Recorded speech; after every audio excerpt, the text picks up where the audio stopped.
pendant les premiers confinements en fait, où comme je travaillais plus, vu que les cinémas étaient fermés, où en fait j'avais déjà un projet de festival depuis longtemps, mais comme on était, ça faisait quoi? Ça faisait 1 an qu'on était dans le multiplex, et je m'étais dit, bah tiens, maintenant que j'ai du temps libre, autant préparer le festival dont j'ai toujours rêvé.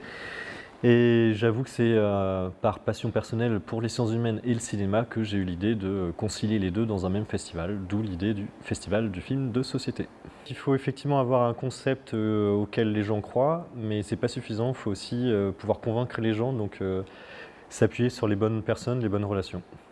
Voilà. Donc là, pour ce faire, je me suis appuyé sur Tiana Rabenja à la programmation. Et après, en appui locaux, j'ai des bénévoles qui connaissent les élus et tout, qui m'ont aidé à les convaincre de nous suivre. Meunier avait fait de l'affût une esthétique en même temps qu'une philosophie. Il m'avait invité à l'accompagner au Tibet à la poursuite d'un être que je croyais disparu, la panthère des neiges. On ne va pas s'attaquer qu'aux problèmes sociétaux, on va traiter de sujets comme la famille, comme l'humain et le règne du vivant. Là, par exemple, dans cette thématique, on aura La Panthère des Neiges, tiré du livre de Sylvain Tesson. Meunier m'avait offert de soulever un coin du voile pour contempler l'errance des princes de la terre. L'homme et les institutions, c'est une autre thématique qu'on a choisie pour le festival, dans lequel on aura le film d'ouverture qui est Enquête sur un scandale d'État, de Peretti, qui sera présent donc le jeudi soir. On va avoir une autre thématique, c'est être une femme. Donc pour être une femme, on a par exemple Ouistreham. Ouistreham, donc c'est tiré du roman autobiographique de Florence Aubenas.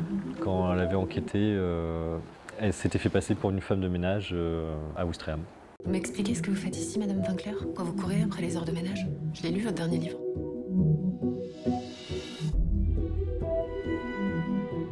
J'en ai marre d'entendre parler de la crise, du chômage, de la précarité d'une façon abstraite. J'ai besoin de voir, de partager le quotidien, pour voir ce qui se passe vraiment. Ah, c'est vous la remplaçante? Faudra vous fouler plus que l'autre, hein. Donc les thématiques de sciences humaines sont très fortes forcément. On en a d'autres, c'est l'apprentissage de l'être humain.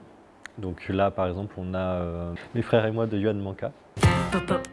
Il est où ton grand frère? Lequel de mes grands frères? J'en ai 3. C'est avec l'oseille de vos petits business à la con que vous comptez faire vivre tout le monde ici? Comment tu t'appelles? Chantal. Super. On aura aussi Compagnons, avec Pio Marmaille et Agnès Jaoui sur les compagnons du devoir. Et on aura une dernière thématique, ça sera la famille. Donc la famille, on aura par exemple dans ces films En attendant Boys and Girls, qui sera le film du samedi soir. Et on aura aussi La vraie famille, qui passera le vendredi soir. Ah non, je peux pas te laisser faire des choses dangereuses. C'est pas de ma faute, hein. Moi, j'y suis pour rien. Monsieur Carnero a écrit au juge pour enfants qu'il veut que son fils retourne vivre avec lui. Ça, je m'attendais pas à ça. Bon, Simon est arrivé chez vous quand il avait 1 an et demi, donc c'est normal que vous soyez ému.